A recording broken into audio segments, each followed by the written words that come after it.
Esta es Uniminuto Radio, HJKU, en Bogotá en los 14:30 AM y en Colombia y el mundo a través de uniminutoradio.com.co. También en Facebook, Twitter e Instagram a través de @uniminutoradio. La radio universitaria está aquí.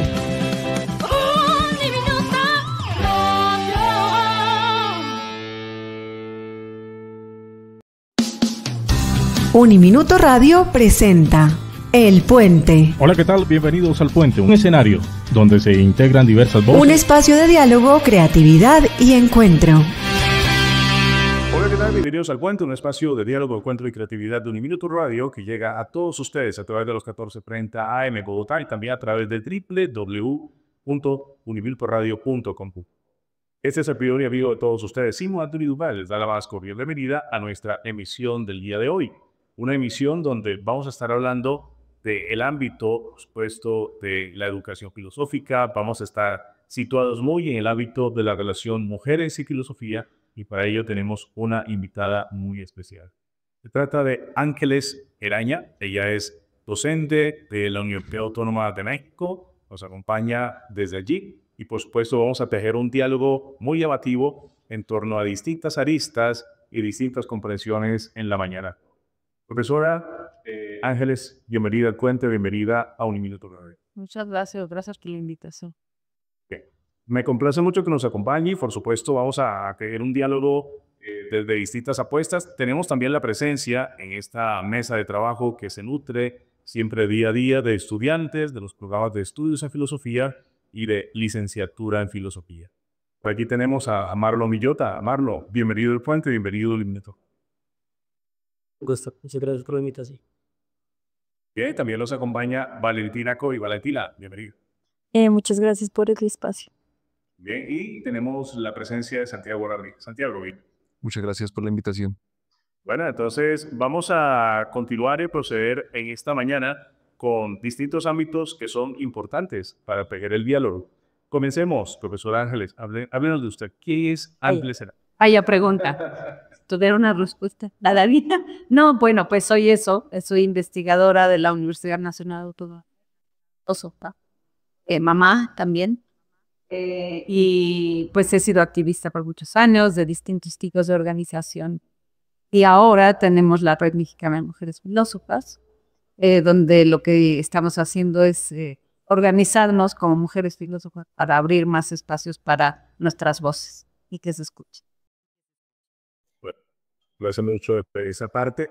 Y bueno, vamos a empezar a tejer el diálogo en la mañana de hoy con nuestros estudiantes. Seguramente serán muchas las cuestiones, las preguntas que se querrán compartir y las cuestiones que se querrán deliberar en ese sentido. Bueno, comencemos. ¿Quién empecé a tomar la palabra? El puente siempre está abierto para que tengamos a sus diálogos. Un gusto tenerla acá, profesora. Primeramente, muchas gracias por el espacio. Preparamos algunas de las preguntas acerca más de su tema de investigación y pues como usted como investigadora. Entonces, primeramente, nos gustaría preguntarlos que nos contara cómo llegó a la filosofía, cómo fue ese camino que recorrió y pues a su vez, por qué está trabajando los temas de investigación que nos ha comentado en esta semana. Nos gustaría como esa doble pregunta acerca de por qué hace lo que hace. Muy bien, muchas gracias. Pues el camino de la filosofía para mí fue muy raro, porque era algo que en mi infancia no estaba cerca. Yo no sabía ni siquiera que existía la filosofía. En mi formación, en mi familia había gente que trabajaba en bancos, había gente ingenieros, constructores, pero no había nadie que hiciera humanidades, ya no hablemos de filosofía. Pero yo siempre tuve mucha curiosidad. Creo que esa es una de las cosas que me ha caracterizado y me dio por ponerme a leer. Y entonces un día me encontré un texto de Rousseau, por ahí llegué, por Jean-Jacques Rousseau. Yo dije, esto me gusta. Y después hice un viaje y en el viaje me puse a leer muchísima filosofía, pero lo que me iba encontrando en las librerías de viejo, lo agarraba y leía y no tenía ningún orden. Y yo lo que sí les puedo decir es que cuando le dije a mi papá que iba a estudiar filosofía, me dijo, espérate tantito que se me nubla la vista. Y de repente, muy asustado, dijo, ¿de qué vas a vivir? Entonces, bueno, después llegué a la carrera y me di cuenta que me gustaba muchísimo. pero no hice lo que creía que iba a hacer. Porque al principio trabajé más cuestiones de filosofía de la ciencia y no tanto de filosofía política que previo a llegar a la carrera era lo que yo pensaba que me interesaba. Entonces yo creo que la filosofía es así, siempre te va sorprendiendo y te va enseñando que hay muchos caminos para llegar a donde llega. ¿Y por qué hago los temas que hago ahora, que son temas que tienen que ver con ontología social, violencia, quiénes somos, qué somos, quiénes queremos ser? Creo que esas son algunas de mis preguntas más importantes. Pues la verdad, porque creo que para mí la filosofía es una indagación también muy personal. Entonces trabajo mucho los temas que me involucran en un nivel muy, muy personal. Entonces, las preguntas que me hago respecto de mí misma, de mi vida, de la vida que quiero para mí, para las demás personas, parten de ahí, pero buscan es abrevar de la filosofía, porque la filosofía lo que te da es las herramientas para pensar, ¿no? Y para pensar de un modo profundo que creo que nos hace mucha falta en una sociedad, en sociedades como las nuestras actualmente. Muchas gracias.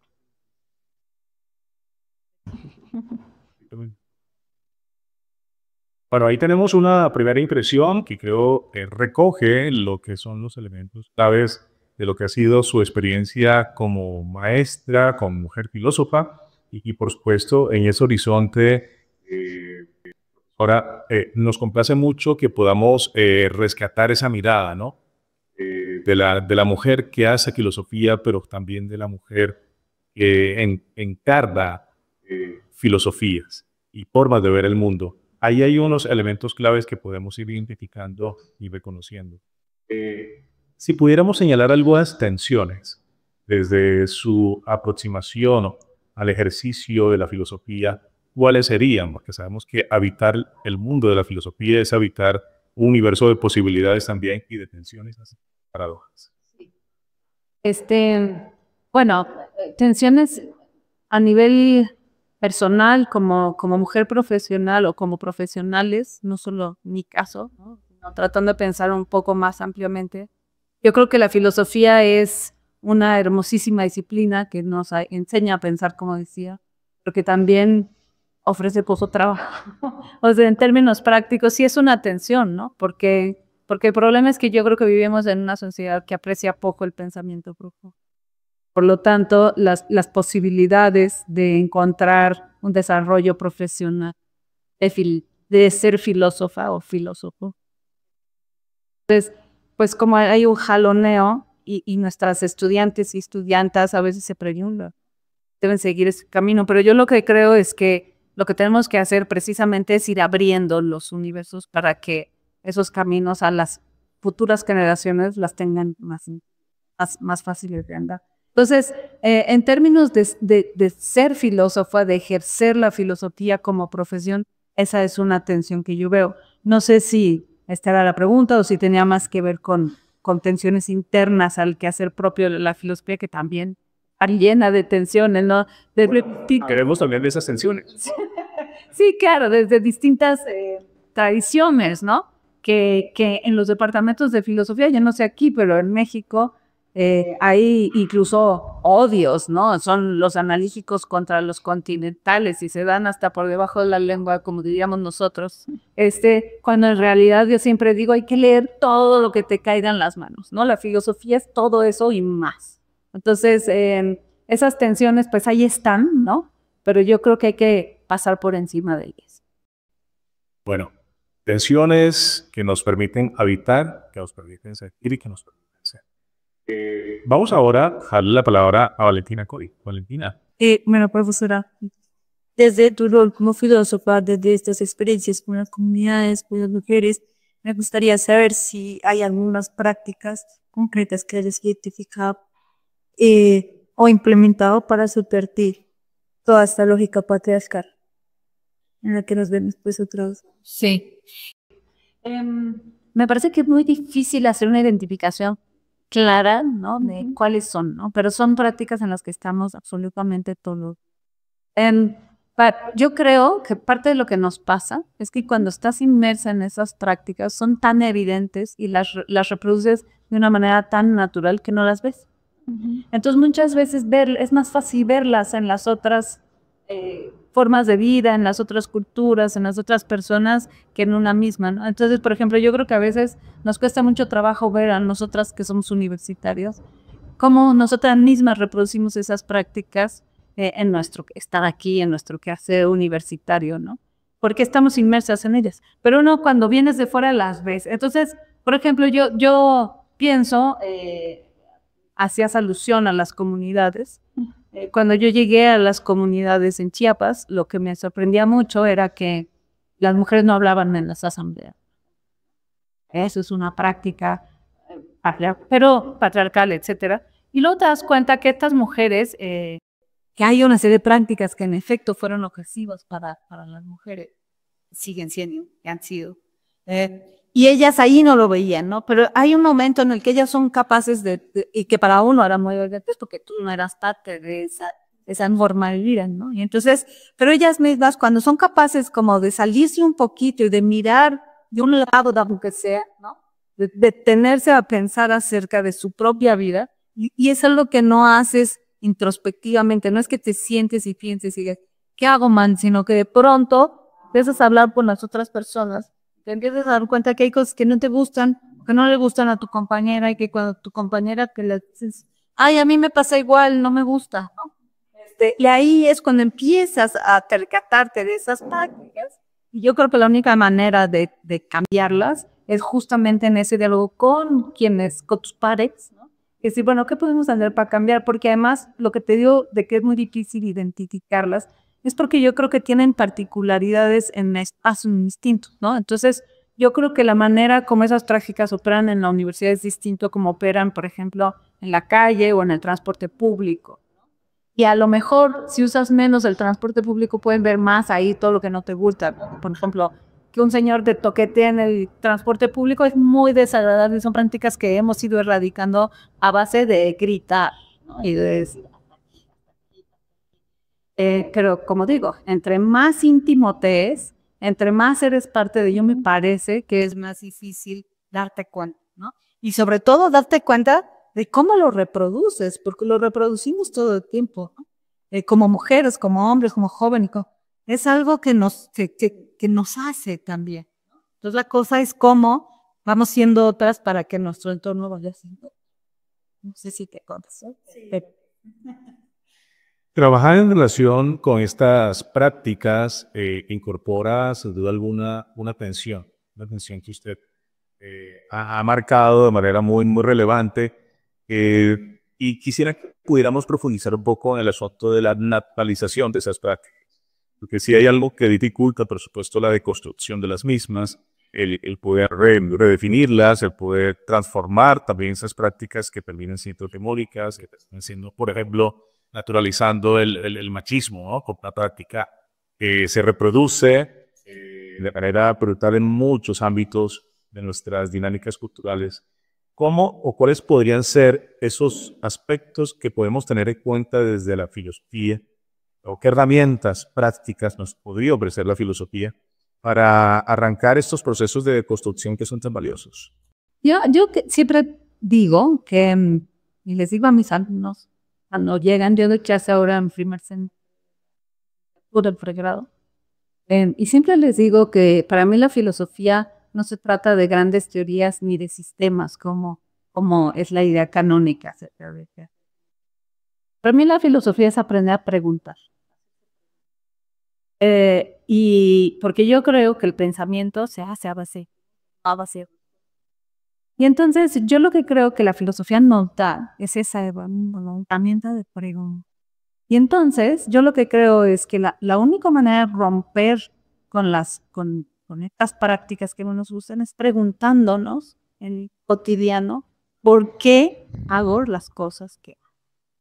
¿Por qué de chiflo a esta chica si ya me dijo que no le gustaba? ¿Por qué yo como chica critico a la otra que viene vestida de no sé? Y esas son cosas nimias, pero de ahí lo vamos acrecentando y acaban sucediendo cosas, por ejemplo, muchas de nuestras prácticas ya institucionalizadas, ¿no? Cómo opera la academia, cómo ocultamos a la otra, y yo creo que eso es lo que nos da la filosofía, la posibilidad de ser críticos y de darle la vuelta, porque yo creo que muchas veces inclusive repetimos las preguntas en vez de formular nuevas preguntas. Entonces, la cosa es, de pronto, si te das cuenta que estás repitiendo la misma pregunta, dale la vuelta y busca formularla de otra manera. Cuando reformulamos las preguntas, encontramos respuestas completamente diferentes. Entonces, yo creo que ese es lo que nos da, y eso es lo que creo que es crucial hacer, no solo desde el ámbito universitario, sino desde el ámbito de la vida cotidiana. Todas tenemos que preguntar, y todo, ¿por qué hacemos lo que hacemos? ¿Y para qué? ¿No? ¿Para qué hacemos esto? También es cierto que la pregunta, precisamente también muchos de los contextos que pues, estamos, se ha naturalizado como un mecanismo de castigo. Por ejemplo, en la escuela muchas veces se pregunta para compartir con el otro una experiencia de vida. ¿Cómo reconfigurar también ese sentido de la pregunta hoy? Construir el uso que le damos a la pregunta, particularmente esas preguntas que nos hacen trascender y que nos hacen desafíos. Sí, es que muchas veces preguntamos para mostrar que el otro nos. Entonces yo creo que de lo que se trata es de dejar de pensar que preguntar para mostrar que el otro no sabe, sino para construir juntos. Hay una anécdota que a mí me encantó, que me pasó una vez en Chiapas. Yo daba un taller de hortaliza con niños. De pronto yo ya desesperada les dije, pues como no me hacían caso, pues les voy a hacer un examen. Entonces, y en esa lógica. Y entonces todos se morían, estaban felices. Y entonces yo les dije, mañana los espero a las 6 de la mañana en el pizarrón con las preguntas del examen. Y en la mañana que me despierto, me empiezo a oír a los niños gritar por toda la comunidad, contá examen, que es vamos al examen, ¿no? Contá examen. Y yo decía, pero ¿por qué están tan contentos? Entonces le pregunto a los más grandes, me dicen, porque para nosotros un examen lo que significa es que nos vamos a reunir a construir juntos el conocimiento, está en nuestro corazón. Ellos decían, el conocimiento no está en la cabeza, está en el corazón. Vamos a compartir nuestro corazón y lo vamos a poner aquí sobre la mesa para entregar. O sea que, bueno, es completamente otra manera de pensar acerca de este quehacer, ¿no? Y me sentí completamente ridícula llamándolos examen, y qué bueno. Y creo que, o sea, esas son, pero claro, ¿qué hace uno en la universidad, no? Porque ¿qué hacemos? ¿Dejamos de examinar? Híjole, también está muy complicado. Entonces yo creo que ahí nos toca pensar modos de producir otras formas, de poder transmitir el conocimiento y asegurarnos que lo están recibiendo y que están pudiendo hacer algo con él. Sin que se sienta que es una amenaza, que les va a ir mal, que si no saben es porque son tontos o porque, etcétera, ¿no? Pero es algo complejo, ¿no? Porque está también la parte donde no queremos que se abandonen y se conviertan, por decirlo de esta manera, en irresponsables, ¿no? Estar en una universidad es una responsabilidad. En muchos sentidos es un gran privilegio. Entonces, esos son los equilibrios que de pronto cuesta mucho trabajo ver, comprender, poner en el papel y trabajar con ellos. También nos acompaña en la mañana de hoy Santiago Ramírez, él es estudiante del programa de licenciatura en filosofía y pues vamos a tener la posibilidad también de compartir las preguntas, las inquietudes, las reflexiones que tiene Santiago en este encuentro que estamos emitiendo para el puente en esta misión especial del día. Santiago. Sí, señor, muchas gracias. Pues aprovechando que usted habla de comunidades y parece que el tema va por ahí, yo quisiera hacer una pregunta de cómo su acercamiento a distintas comunidades ha influenciado o enriquecido su ejercicio filosófico. Bueno, absolutamente. Primero que nada, tuvo un impacto muy fuerte en mi persona, más personal. A mí me impactó muchísimo la primera vez que fui a una comunidad y fue un impacto que no solo fue como racional, fue muy sencillo. Me acuerdo regresar con el olor de la tortilla en la mano, ¿no? Regresar con ecos que me hablaban. Por ejemplo, mi sensación es que la primera vez que fui a comunidad, la primera vez en mi vida que escuché el silencio. No creo que el silencio no dice cosas brutalmente ruidoso. Entonces, esas cosas, pues, juegan un papel muy fuerte en convertirme en la persona. ¿Sí? Esa primera vez, pero después todas mis interacciones. Como decía hace ratito, Para mí la filosofía tiene una dimensión. Entonces, si lo que acabo de decir de cómo eso impactó en la persona que soy, y por otra parte, la filosofía que hago está muy influenciada por la persona que soy, pues se ve cómo me ha influenciado eso, ¿no? Pero no solo eso, también hay una cantidad muy grande de pensamiento que he leído, que les he visto ejercer en el cotidiano, ¿no? Que les he visto decir, que me han enseñado de cosas que damos por sentadas, ¿no? Que pensamos que así son para cualquiera, no son, ¿no? Por ejemplo, esto que decía yo de que para ellos se conoce, cuando me dicen, ¿no? El conocimiento está en el corazón. ¿Qué me cambió? Entonces, si yo he trabajado epistemología muchos años, y entonces siempre pensé, el conocimiento es una creencia, ¿no? Las creencias en principio pues están en la cabeza. Y de pronto te dicen esto y por lo menos te hace preguntarte por la verdad absoluta de tu idea, ¿no? Entonces, ¿a dónde me lleva? Y creo que esas sorpresas continuas a las que me ha sometido ir a trabajar con gente en comunidades son sorpresas que luego traigo y me permiten reformular preguntas. Yo, algo que también pienso mucho y digo siempre que puedo es que para mí esas preguntas que hacen a la filosofía y que son parte crucial del quehacer filosófico, si se nutren del mundo y de un anclaje a tierra, del mundo real, ¿no? De la vida cotidiana, suelen ser más sustantivas, por lo menos para mí, ¿no? O sea, yo creo que hay preguntas, porque esta es una discusión que yo tengo con colegas, por ejemplo, lógicos, ¿no? Porque la lógica es un sistema y es un sistema precioso. Bueno, hay muchas lógicas, pero en principio son sistemáticas las lógicas y son muy elegantes, o las matemáticas, ¿no? Tienes las matemáticas, que es un sistema de pensamiento y de muchas cosas, que es precioso, elegante, y la pregunta que ellos me hacen cuando yo digo cosas como bueno, pero entonces, ¿qué? ¿Nos deshacemos de la lógica y de las matemáticas? Y yo digo, no, por supuesto que no. Que las matemáticas y la lógica no solo son estos sistemas abstractos, sino que nos han ayudado para que nuestro pensamiento pueda estructurarse de mejor manera, de manera que no nos perdamos cuando vamos pensando, ¿no? Porque una cosa que suele suceder es que vas asociando ideas, ¿no? Y si las asocias libremente, de repente ya te perdiste, ya quién sabe qué estás hablando. En cambio, estas herramientas lo que te ayudan es como a ir diciendo las cosas con un poco de orden. Y yo creo que el orden sirve para luego desordenarlo, pero tener orden es crucial. Eso pensaría yo. Entonces, dije más de lo que me preguntaste, pero creo que sí. Sí, sí, señora. Muchas gracias. Gracias. Bueno, estamos en el puente en esta emisión especial del día de hoy, compartiendo con doctora Ángeles Seraya desde México, nos ha acompañado aquí en el minuto varios espacios académicos, compartiendo y reflexionando frente a el de la mujer y la filosofía, el papel también de la escucha, todas las apuestas de sentido que construimos cotidianamente, y también ha sido muy interesante poder resignificar y poder tener esta práctica de encuentro con ella a lo largo de todos estos días. También en la lección de hoy se encuentran 3 estudiantes del programa de que estudios en filosofía y licenciatura en filosofía.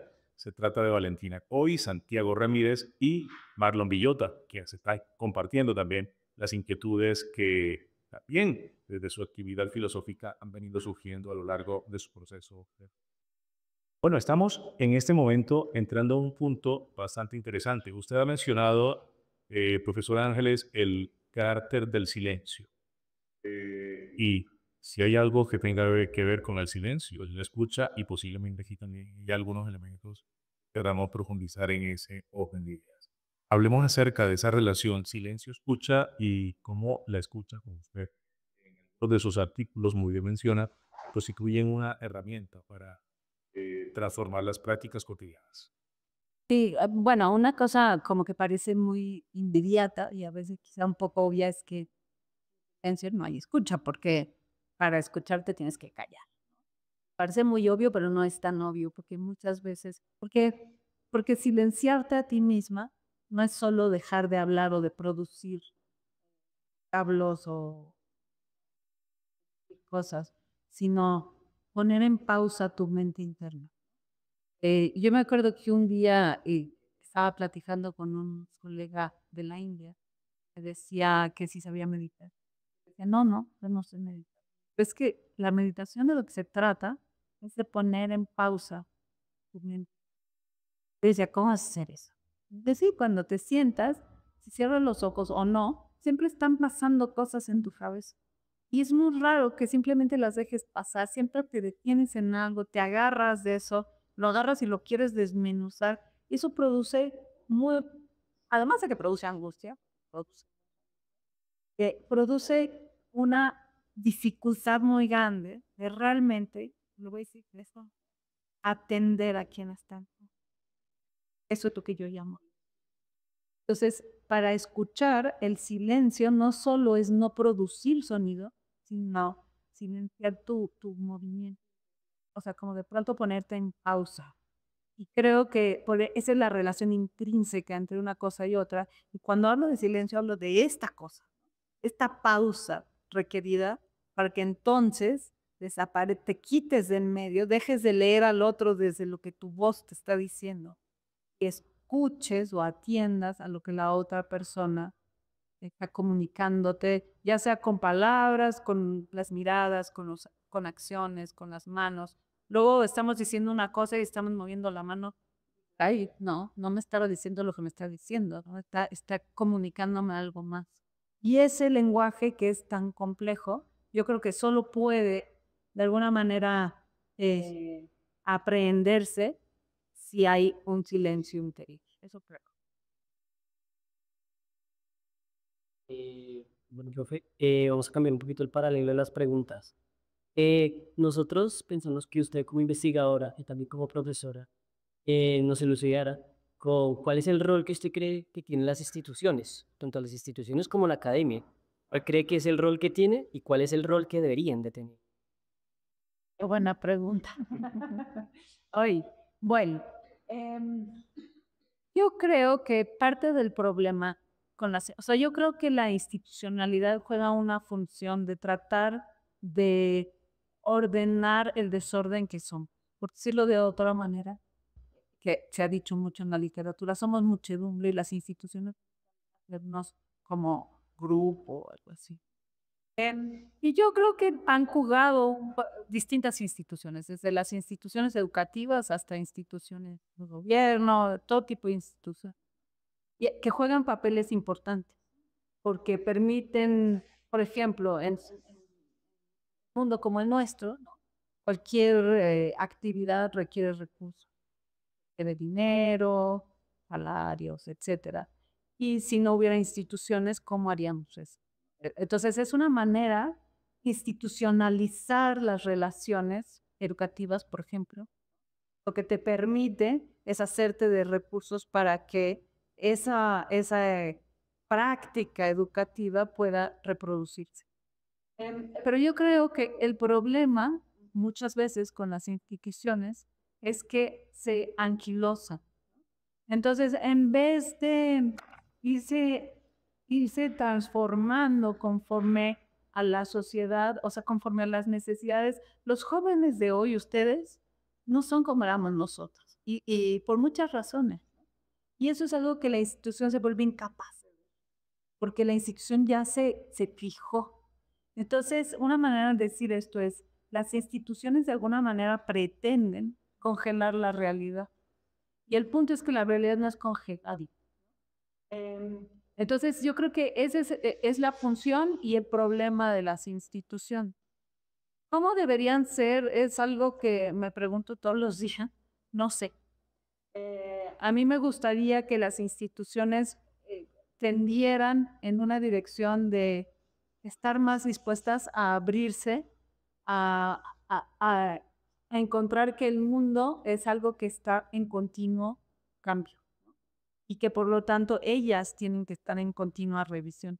Las universidades públicas, no sé, las privadas, no sé esta en particular, pero tienen sus legislaciones, ¿no? Tienen sus grandes leyes que las rigen. Y por lo menos la mía, la Universidad Nacional Autónoma de México, hace imposible revisar la legislación porque revisarla requeriría un cambio que tiene que pasar por el Congreso de la Unión. Entonces no solo es interno a la universidad, sino que es a todo el país. Entonces acaba siendo imposible. Y entonces se reproducen una serie de prácticas que generan vicios muy difíciles de combatir. Eso por un lado. Y por otro lado, creo que en la academia, ¿no? La academia también ha jugado un papel muy importante, pero seguimos pensando de un modo, seguimos pensando que los valores de la ilustración, lo voy a poner así de puro, son los valores que deberían regirnos hoy como sociedad. Yo creo que ese es un error. Yo creo que tendríamos que empezar a repensarnos y con base en eso, repensar nuestro quehacer como académico. Pero es algo complejo porque ser miembro de la academia, tener un trabajo en una institución educativa, ser profesor, pues también nos da una cantidad grande de privilegios. Y entonces hay un sentido en el que estamos muy cómodos y no queremos cambiar.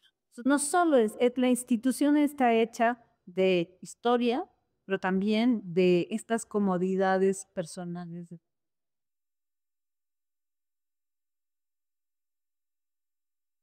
Bueno, profe, como lo mencionaba anteriormente el profesor Simón, pues dentro de los temas que tú trabajas está el de la escucha. A mí me suscita una pregunta, es cómo se diferencia la escucha de la simple tolerancia a la voz del otro. La escucha no es tolerancia. Es decir, la tolerancia lo que hace es que dices, bueno, lo voy a tolerar.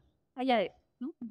La escucha no. La escucha es lo que tratas de hacer, es decir, en qué esa persona es diferente. ¿Qué de mí? O sea, ¿qué cuando me encuentro con esta persona a la que me doy cuenta que no entiendo? O no me doy cuenta que no entiendo, pero no hay cualquiera de esas dos posibilidades. ¿Y qué me dirá eso? Me confronta conmigo mismo. La tolerancia jamás te va a confrontar con... La tolerancia es la mejor manera de poner distancia respecto a la...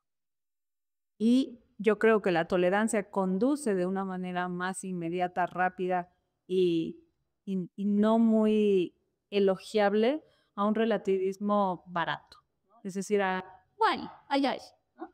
Mientras que yo creo que la escucha lo que hace es que confronta posición, hace ver los disensos.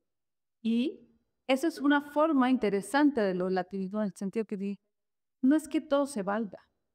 El punto no es que todo se valga, es que todo hay y qué hacemos con esto todo que se confronta. Y si no puede estar junto, ¿qué vamos a hacer? Porque tiene que estar junto, porque hay un solo mundo, ¿no? Entonces, es muy, muy, muy diferente. La tolerancia involucra una desconexión del otro, no me importa y que todo se va.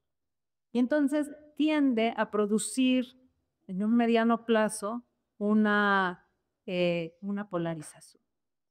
Mientras que la escucha justo es la idea de la confrontación, ¿cómo me mueve? ¿Cómo me mueve para que pueda seguir viviendo aquí con esa persona que va a seguir viviendo? Entonces, más o menos por ahí es por donde va esa dicción. Entonces, la pregunta es buenísima porque en efecto puede pensarse que es eso y no. Gracias, profe. Y bueno, continuando en esa línea digamos, de la escucha, yo le quería preguntar a usted qué acciones concretas pueden darse para ir consolidando una cultura de la escucha. Siempre creo que es muy complicado pasar del pensar acerca de cómo querríamos que fuese el mundo a cómo implementamos eso en el mundo. Yo creo que es una de las torturas del filósofo más grandes, ¿no? Porque pensamos mucho, pero luego cómo lo aterrizamos. Yo lo que diría es que para mí empieza por justo hacer este ejercicio de hacerte cuando hablas con alguien que no te cae bien o incluso con alguien que te cae bien, cuando hablas con alguien, dejar de pensar qué te diría si fueras tú o qué te está diciendo según tú. Es decir, ¿qué me está diciendo? ¿Qué me quiere comunicar? Y yo creo que en realidad las grandes transformaciones vienen de mini interacción.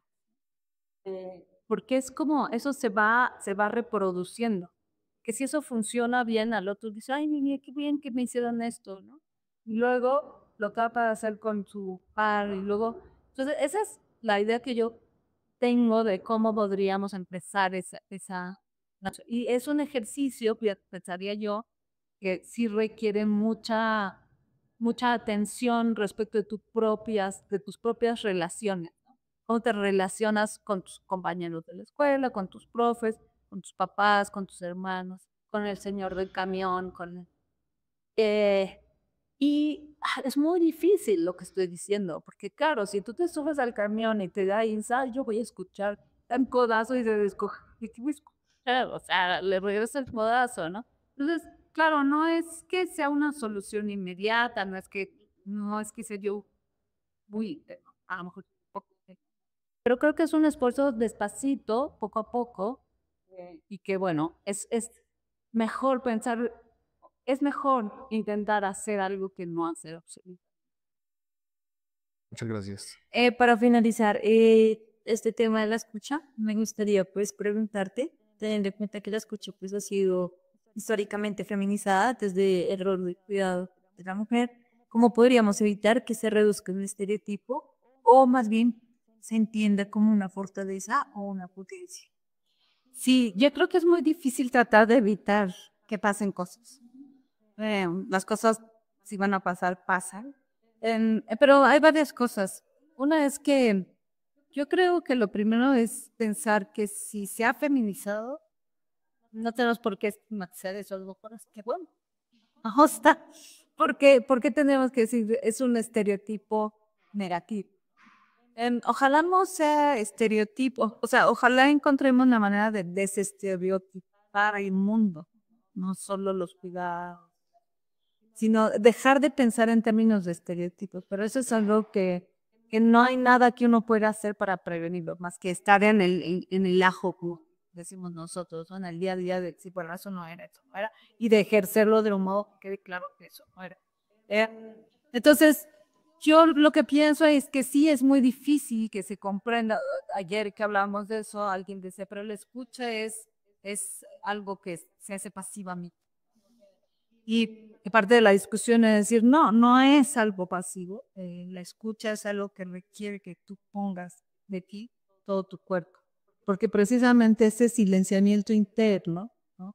Requiere un ejercicio importante de tu corporalidad, ¿no? Entonces la escucha no es sentarte a oír, era lo que decíamos ayer, lo que el otro dice, sino ponerte corporalmente inclusive a disposición de la otra, del otro, del entorno.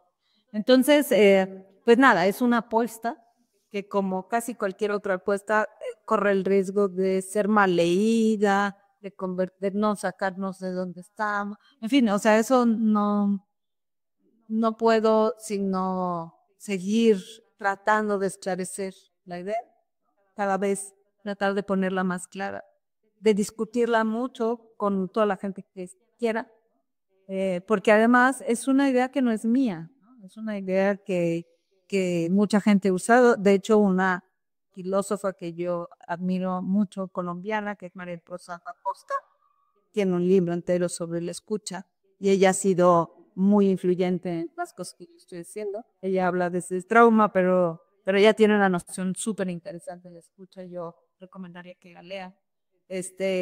Y nada, eso, seguir construyendo. Ella me leyó y lo hemos hablado. Entonces yo creo que es eso, seguir entre todas y todos pensando que si estoy y hacia dónde nos movemos.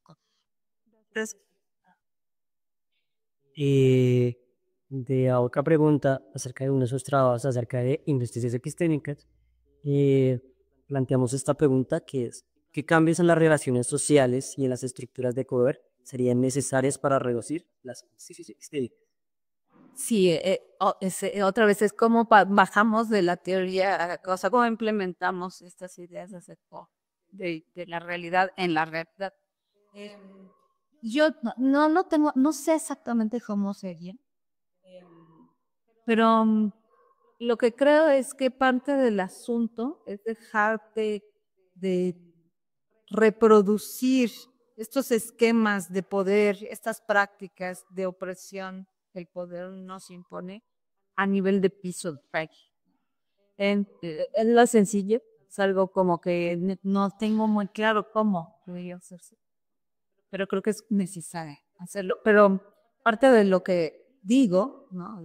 Parte de mi apuesta es que un camino en esa dirección es pues, el ejercicio de la escucha activa o virtuosa. José Medina habla de la escucha virtuosa o activa, no me acuerdo cómo le llama, que es otro autor que ha escrito mucho sobre la escucha, ¿no? Entonces, María Rosario Medina han estado planteando esta idea y yo creo que esa es una manera de, por lo menos, de contribuir en esa dirección, de contribuir en la dirección de no reproducir las injusticias, no solo epistémicas, sino sociales, políticas. Bueno, ya como última pregunta que tendría que ver un poco con su experiencia, la pregunta es, desde su experiencia como docente, em, digamos, cómo se puede trabajar con los estudiantes para que se comprometan con esta apuesta filosófica y también que se comprometan un poco con el cambio cultural. Sí, pues para mí la experiencia más satisfactoria en el sentido que tení es la Red Mexicana de Mujeres Filósofas. No es que yo les diga qué van a hacer o que ellas me digan qué van a hacer o que alguien nos diga, sino que lo que encontramos es que en el trabajo, o sea, nos dimos cuenta que todas estábamos de acuerdo en que queríamos juntarnos, porque juntándonos ganábamos fuerza interna y como presencia.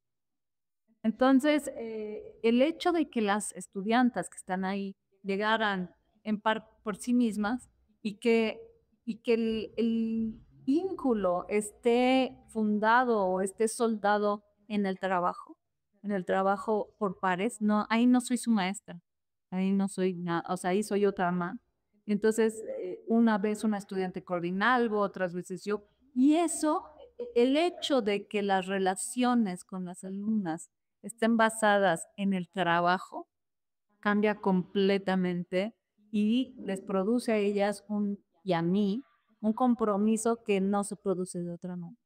Entonces la idea de vamos a trabajar para algo, cómo nos ha aglutinado es muy, muy gratificante y muy emocionante. Muchísimas gracias, Claro. profesora. Y entrando en esta parte final de nuestra emisión del puente el día de hoy, profesora Atles, una pregunta también girando en torno a, bueno, ¿cuáles son los retos, los desafíos? Ya como que de alguna manera tipicamos aspectos claves con los cuales nos podemos cuestionar, los cuales debemos empezar también a deconstruir, a resignificar nuestras dinámicas relacionales, un aspecto que para usted resulta fundamental. ¿Desde qué lugar enfrentamos estos retos? Efectivamente, ¿cuáles serían esos retos en un mundo donde parece ser que predomina la hegemonía y la tiranía del miedo, ¿no? El miedo como un mecanismo también de opresión? Sí, bueno, pues lo bruto es eso, es romper, pero romper el miedo es algo complejo, bueno, es uno de los, ¿no? Pero para mí yo creo que una de las cosas más importantes, o sea, el reto más grande, es pensar. ¿Viste? No es un reto y es un gran reto. Creo que cada vez pensamos menos, que cada vez repetimos sin pensar todo, ¿no? Y que si empezamos a pensar, muchas cosas van a empezar. Pero pensar es de veras, o sea, no es estudiar y aprenderte la teoría y aplicarla a un caso, o no es decir fulano dijo y entonces con base en esto vamos a explicarnos la realidad, no es de todo eso que hay ahí, toda esa información que tenemos, todas esas teorías que muchas son muy buenas, muy interesantes, muy atinadas, muy no afinadas, de todo eso, ¿qué te dice a ti para vivir en este mundo de una mejor manera? ¿Cómo con eso que tienes lo acomodas para que repensemos eso, cómo seguir viviendo juntos? Esa es la pregunta. No cómo me caes bien, cómo nos ponemos de acuerdo, no, ni siquiera cómo nos organizamos, cómo siendo tan diferentes que no somos, podemos seguir viviendo juntos. Eso es lo que yo creo que es. Y bueno, por último, su mensaje para Colombia, para este país que viene enfrentando, o muchos países en Latinoamérica, pero también con unas particularidades son muy complejas en la vida social, en la vida política, en las dinámicas culturales y sociales también. Un mensaje para nuestro país, porque su voz también creo que es relevante para efectos de seguirlos pensando. Pues, digo nada, gracias Colombia por recibirme. Es muy difícil decir justo por eso, porque yo siento que hablar desde fuera es... Yo lo que sé, lo que veo, lo que oigo, es algo desde un lugar que no lo vivo, entonces me toca muy distinto que a la gente que... Entonces, nada, yo lo que veo es un país que admiro, que quiero, que con el que me identifico. Las particularidades presentes me hablan para pensar mi país. Las particularidades presentes de mi país me hacen mirar este país de cierto modo muy peculiar. Entonces, nada, yo lo que diría es, gracias por enseñarnos todo lo que nos han enseñado. Y nada, pues... Profesora Ángeles, muchas gracias por acompañarnos en el encuentro. Y por invitar. Bueno, y también muchas gracias, Atom, por acompañarnos en este ejercicio de copresentación, de copresentar, de acompañar el diálogo, ¿no? Marlo, ¿qué ha representado para ti pasar por este espacio? Por mi parte, cualquier escenario de diálogo es muy valioso. Creo que hay cosas que desde nuestro privilegio no tomamos en cuenta. Y creo que este tipo de espacio nos posibilita reflexionar acerca de cuestiones importantes, pero que a veces las dejamos como por sentadas. Con sus muchas gracias. Bien, Valentina. Bueno, en primer lugar, gracias por el espacio a la profesora. Pues me veo muy feliz de poder aprender, de poder conocer de una mujer filósofa y de todas sus experiencias. Pues primeramente muchas gracias por su tiempo, profesora Ángeles. Pues es un espacio muy enriquecedor, es un espacio me gusta mucho ese tipo de espacios para, digamos, hacer filosofía o hacer filosofía fuera de artículos académicos o papers. Yo creo que esto también es hacer filosofía y nada, tal como dice la profesora Ángeles, a seguir escuchando y aprendiendo. Bueno, esto ha sido todo por hoy en esta edición del Puente, una misión especial, compartiendo, dialogando con la profesora Ángeles Araya de México, compartiendo sus miradas, sus convenciones también como mujer filósofa y, por supuesto, tantas cuestiones claves dentro de este amplio universo llamado filosofía. A todos ustedes, muchas gracias por aprender la institución de hoy. Recuerden seguir en sintonía de Un Minuto Radio. Esta ha sido una producción del Departamento de Filosofía de Un Minuto. El agradecimiento también a los profesores del Departamento de Filosofía, Andrés Porero, Laura Giraldo, también a la profesora Gina Barón, que se han sumado a este ejercicio de diálogo y reconocimiento el día de hoy. Sigan en sintonía de Un Minuto Radio. Chao, chao.